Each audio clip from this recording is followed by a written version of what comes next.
Je pense que vous commencez à avoir l'habitude du langage HTML et vous savez structurer votre page. Il est temps de mettre HTML un petit peu de côté et de s'intéresser à ce fameux second langage, le CSS. C'est lui qui nous permet de mettre le texte en couleur, de l'agrandir ou encore de placer les éléments sur la page. Dans ce chapitre, nous allons écrire ensemble nos premières lignes de code CSS. Comment faire pour insérer du CSS sur notre site? On va voir 3 techniques différentes. La première, c'est celle que je vous recommande. Elle consiste à utiliser cette balise link et de faire un lien en fait vers le fichier CSS externe. Ça va du coup nécessiter de créer un deuxième fichier, comme ici, style.css. Voilà, vous avez un aperçu justement du code CSS. Comme ça, le fichier HTML charge le fichier CSS et ça voudra dire que tous nos paragraphes seront de la couleur bleue. Voilà ce qu'on peut faire par exemple en CSS. On va tester ça. Hop. Et voilà, tous nos paragraphes sont écrits en bleu. Ça, c'était la première technique pour utiliser du CSS. Voici une autre technique que je recommande un peu moins, mais qu'il faut connaître quand même.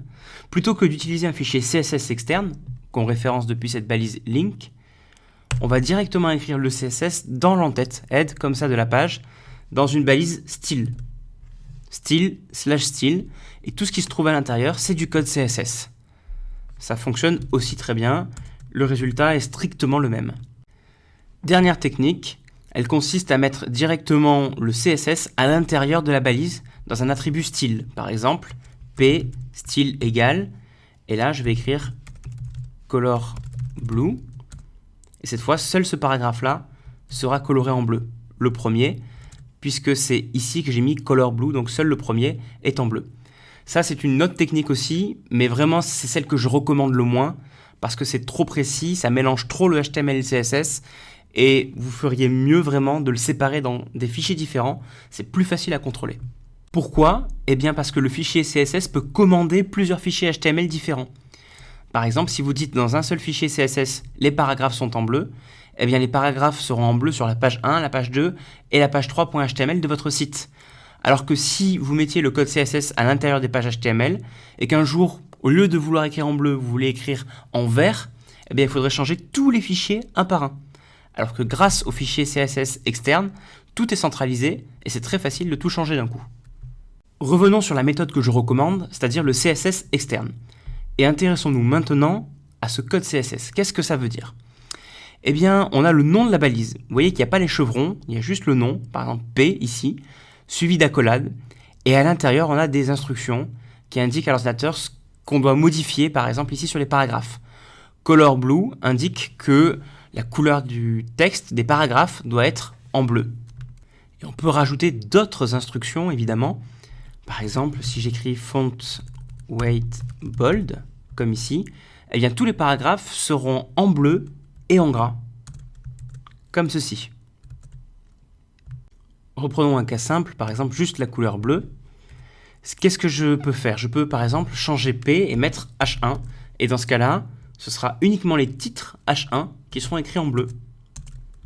J'actualise, voilà, seul le titre H1 est écrit en bleu. Si je veux que les titres H1 et les paragraphes soient écrits en bleu, je peux les écrire à la suite, séparés par une virgule. Ça voudra dire les H1 et les P sont écrits en bleu. Hop, et là, H1 et les P sont écrits en bleu. En CSS, vous pouvez aussi ajouter des commentaires. Alors là, les commentaires s'écrivent différemment du HTML. Il faut simplement écrire /étoile, comme ceci, et terminer par étoile/. Voilà, ça c'est un commentaire, il ne sera pas interprété par l'ordinateur, il ne sera pas du tout affiché à l'utilisateur, mais ça vous permet de vous organiser éventuellement dans votre code. Maintenant, j'ai une petite question pour vous. Comment faire pour mettre juste ce premier paragraphe en bleu? Je vous ai montré qu'on pouvait mettre l'attribut style, color, blue, etc. Mais je vous ai dit mettre du CSS vraiment au milieu du HTML comme ça, c'est vraiment pas conseillé. Il y a une technique, il y a même plusieurs techniques en fait. Celle que je peux vous conseiller d'utiliser, c'est rajouter l'attribut classe et donner un nom de classe à ce paragraphe. Par exemple, introduction. C'est juste pour l'identifier. Et ensuite, dans le CSS, vous allez écrire point, le nom de la classe. Par exemple, point introduction. Ce point introduction fait référence à tous les éléments de la page qui ont l'attribut classe. Et donc ici, le premier paragraphe sera écrit en bleu. Je teste, hop, seul le premier paragraphe est écrit en bleu. Si je mets classe égale introduction aussi sur le titre, eh bien le titre et le premier paragraphe seront écrits en bleu. Je teste, hop, le titre et le premier paragraphe sont en bleu. À la place de classe, on peut aussi utiliser l'attribut que je vous avais montré qui s'appelle ID. On peut le mettre sur n'importe quelle balise aussi.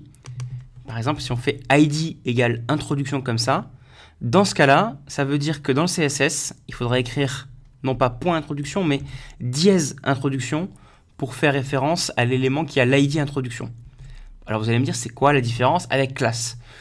En fait, honnêtement, il n'y en a pas vraiment, à part que ID est un peu plus restrictif. Vous ne pouvez pas avoir deux éléments avec le même nom. Vous ne pouvez pas avoir deux ID égale introduction comme ça dans la page, c'est interdit. Donc si vous voulez référencer deux éléments, il faut utiliser classe. Et si vous voulez référencer un seul élément, vous pouvez utiliser ID. Ça marche comme classe dans ce cas-là.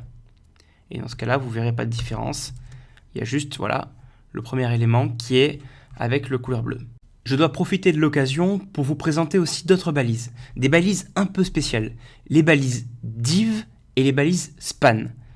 Pourquoi est-ce qu'elles sont spéciales? Eh bien parce que ce sont des balises qui ne veulent rien dire pour l'ordinateur. Comme ça, div, /div, c'est un petit peu comme un paragraphe. Tandis que span, lui, se met à l'intérieur d'un paragraphe ou d'un élément comme un titre. Par exemple, si je veux juste mettre le mot bienvenue et le référencer comme ça avec span, voilà, je fais span/span.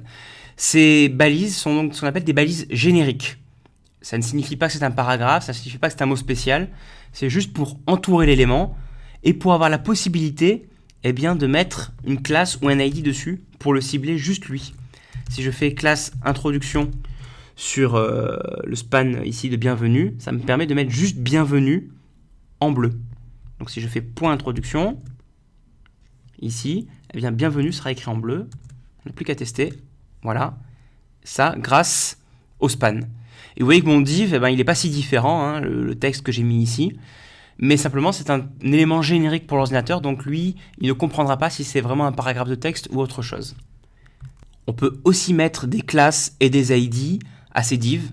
Et vous verrez que ces divs, on a tendance pas mal à les utiliser, notamment quand on fait la mise en page de notre site, pour créer des blocs qui englobent du texte à des endroits différents de la page. Quelques dernières techniques à connaître de CSS.